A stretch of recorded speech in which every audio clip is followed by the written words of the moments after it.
오늘은 제 생일이에요. 어쩌면 민호와 지연이가 깜짝 방문을 해줄지도 몰라 하는 기대감에 가슴이 두근거렸어요. 민호야, 엄마 생일인 거 기억하고 있지? 오늘 저녁에 시간 어때? 엄마, 오늘 중요한 회의가 있어서 정말 갈 수 없을 것 같아요. 바빠서 이만 끊을게요.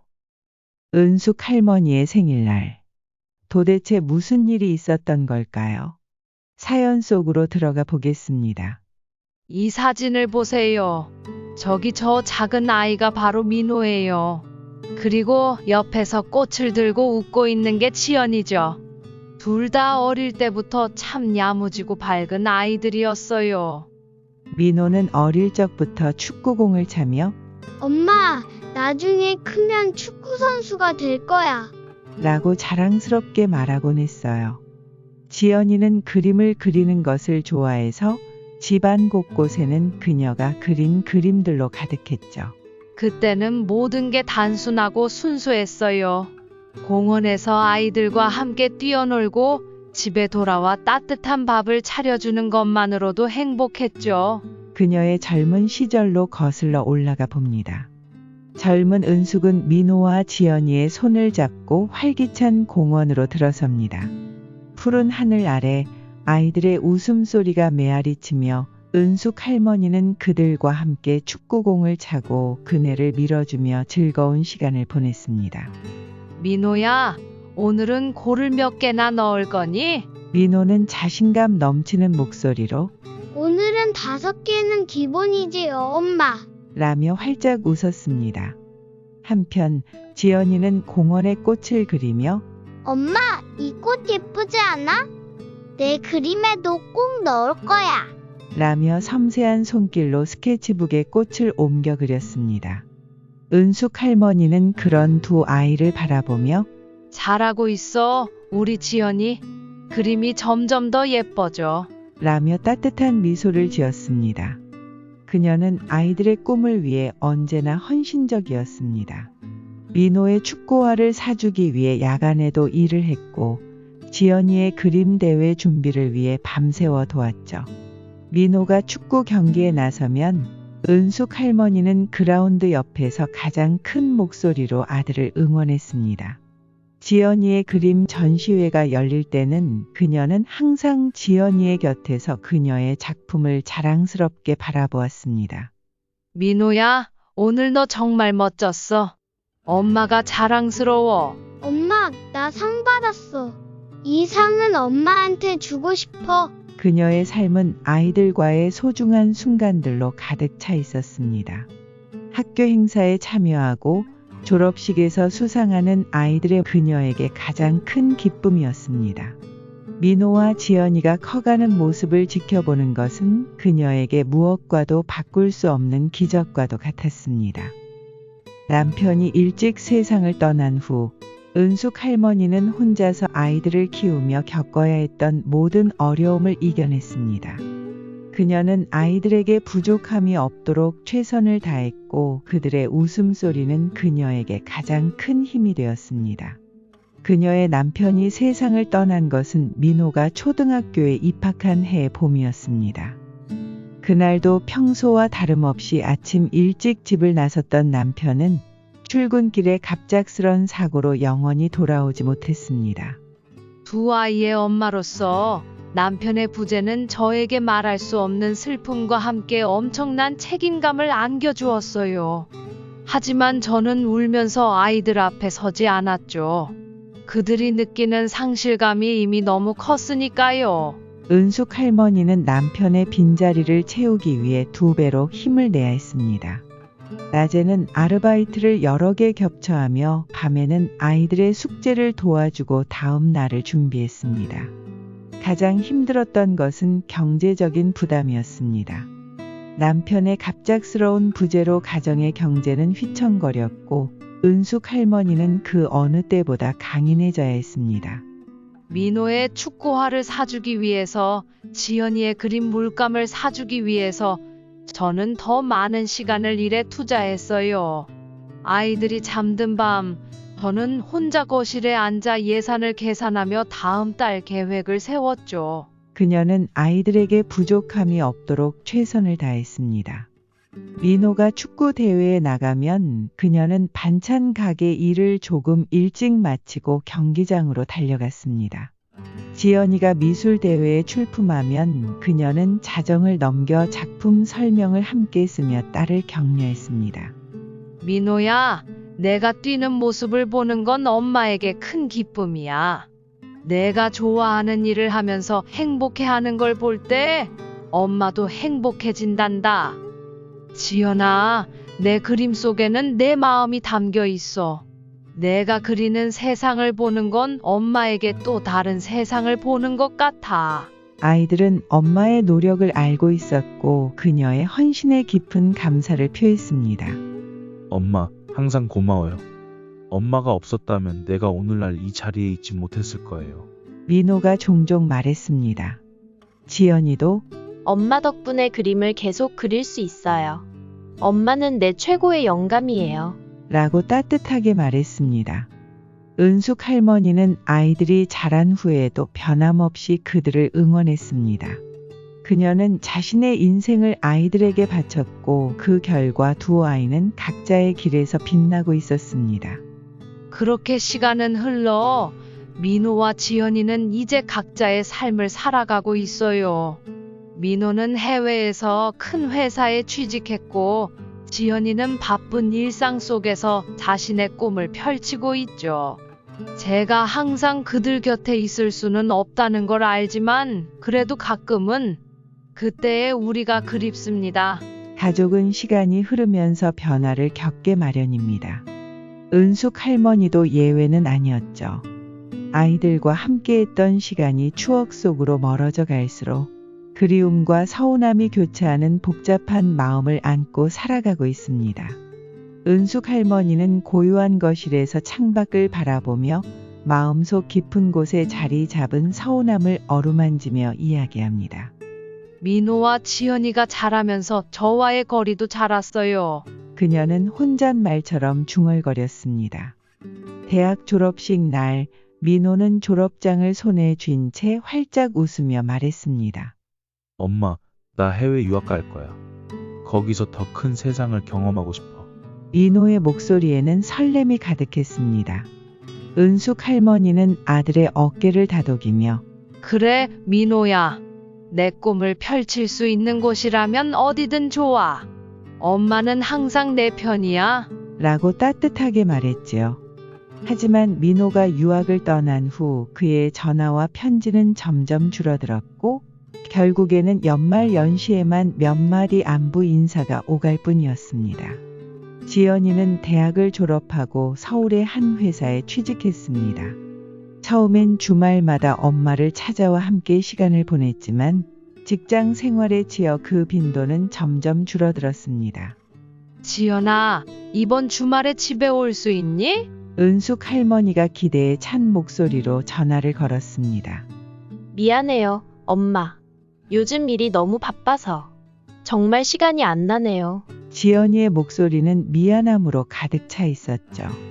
은숙 할머니는 자녀들의 바쁜 일상을 이해하려 애썼지만 그녀의 마음 한구석에는 깊은 서운함이 자리 잡고 있었습니다. 명절이 되면 찾아와 줄 것만 같던 아이들이 이제는 그마저도 어려워하고 있었습니다. 올해 설날에는 민호도 지연이도 오지 않았습니다. 결국 은숙 할머니는 혼자서 차례상을 차리고 조용히 제사를 지냈습니다. 그녀는 차례상 앞에 혼자 앉아 아이들의 빈자리를 바라보며 가슴이 저렸습니다. 민호야, 설날에 집에 올 수 있니? 은숙 할머니가 명절을 앞두고 아들에게 전화를 걸었습니다. 엄마, 여기 프로젝트가 있어서 이번에는 못 가겠어. 정말 미안해, 엄마.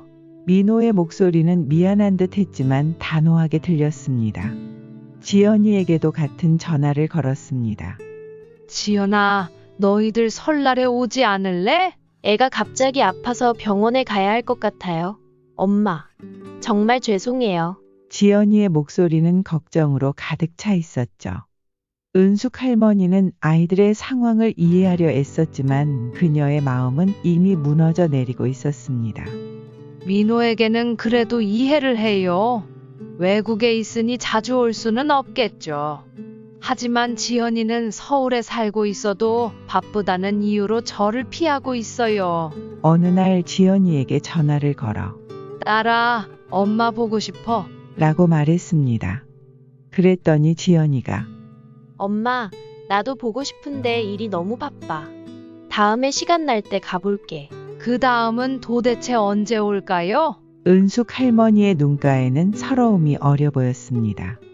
그녀는 혼자 남겨진 거실에서 아이들의 추억이 담긴 사진들을 바라보며 그들이 어릴 적 함께 보냈던 따뜻한 시간들을 그리워하고 있습니다. 이제는 그저 아이들이 행복하기를 바랄 뿐이에요. 하지만 가끔은 그들이 어릴 적처럼 제 품으로 돌아와 안기기를, 그리고 함께 웃으며 이야기를 나누기를 소망합니다. 은숙 할머니의 마음속에는 아직도 따뜻한 기억과 함께 자식들과의 거리가 멀어진 서운함이 자리 잡고 있습니다. 인생의 소중한 순간마다 가족들과 함께하는 것, 그것은 우리 모두의 바람일 겁니다. 하지만 때로는 가장 중요한 날에도 우리는 혼자일 수 있죠. 이번엔 은숙 할머니의 생일날 이야기입니다. 은숙 할머니는 창가에 앉아 조용히 커피를 마시며 생일 아침에 쓸쓸함을 달래려 했습니다. 오늘은 제 생일이에요. 아침에 눈을 떴을 때부터 마음 한구석이 설레었죠. 어쩌면 민호와 지연이가 깜짝 방문을 해줄지도 몰라 하는 기대감에 가슴이 두근거렸어요. 하지만 그 기대는 곧 현실의 벽에 부딪혔죠. 그녀는 오랜 시간을 들여 정성스럽게 생일 케이크를 만들었습니다.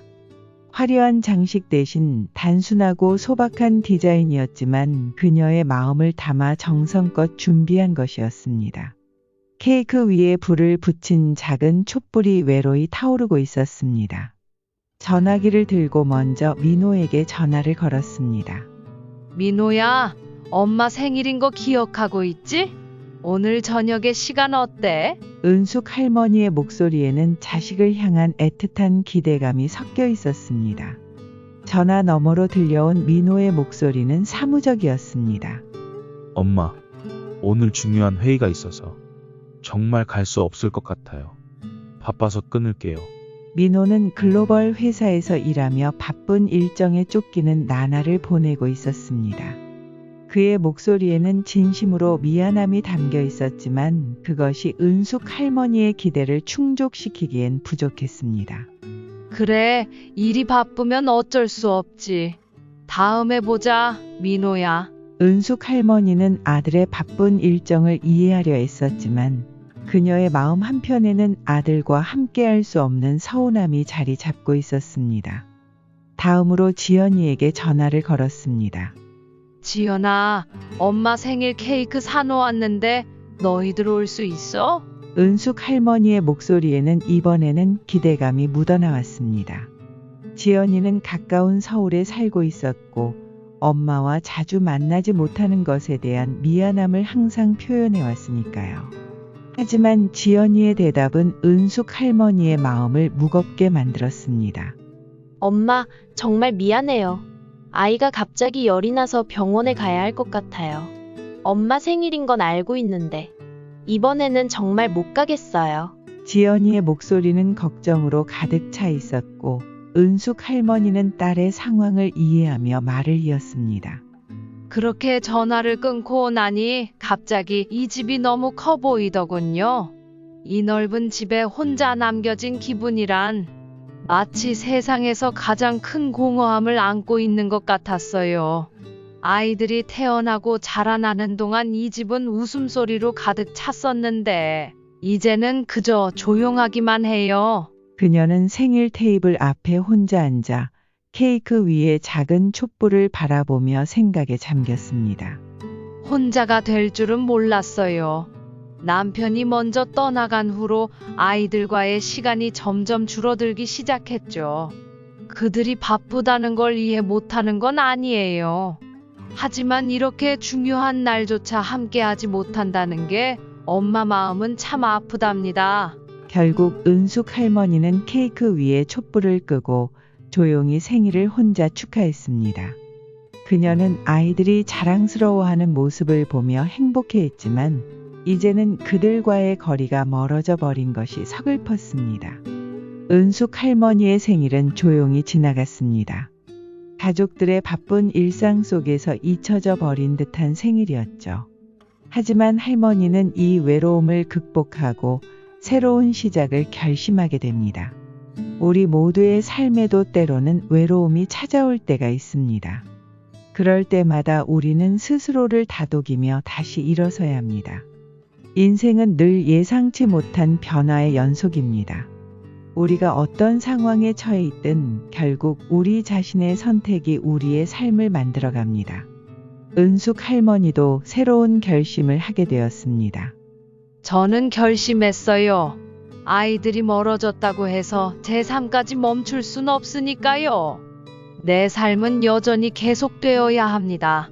그래서 저는 새로운 시작을 하기로 했죠.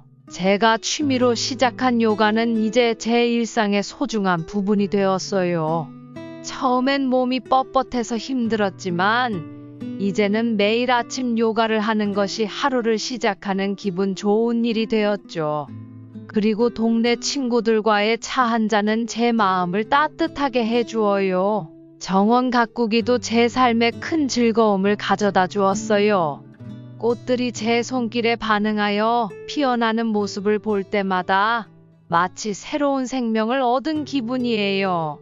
이 작은 정원이 제 삶의 쉼터가 되었죠. 책을 읽는 것도 제게 큰 위안이 되어요. 새로운 지식을 배우고 다른 사람들의 이야기에 귀를 기울이면서 제 삶의 지평을 넓혀가고 있습니다. 아이들이 저를 필요로 할 때 언제든 옆에 있을 거예요. 그렇지만 이제는 제 삶도 소중히 여기며 살아갈 겁니다. 혼자 있는 시간을 가치 있게 만드는 것, 그것이 제가 찾은 삶의 새로운 방식이에요. 은숙 할머니의 이야기는 우리에게 중요한 교훈을 남겨줍니다. 우리 모두의 삶은 각자의 속도로 흘러갑니다. 은숙 할머니처럼 때로는 자식들과의 거리가 멀어질 수도 있지만 그것이 우리의 전부는 아닙니다. 인생의 황혼기에도 우리는 새로운 시작을 꿈꿀 수 있고 자신만의 행복을 찾아 나설 수 있습니다. 자식들과의 관계에 너무 연연하지 말고 자신의 삶을 즐기세요. 취미를 찾아보시고 동네 친구들과의 만남을 가지며 새로운 추억을 만드는 것도 소중한 시간입니다. 우리의 삶은 자식들과 함께할 때뿐만 아니라 혼자일 때도 가치가 있으니까요. 오늘 공유해드린 이야기가 여러분에게 조금이나마 위안이 되었기를 바랍니다. 여러분의 삶에 긍정적인 변화가 일어나길 진심으로 기원합니다. 더 많은 이야기와 함께할 수 있도록 구독 버튼도 잊지 마세요. 귀중한 시간을 함께 해주셔서 감사합니다.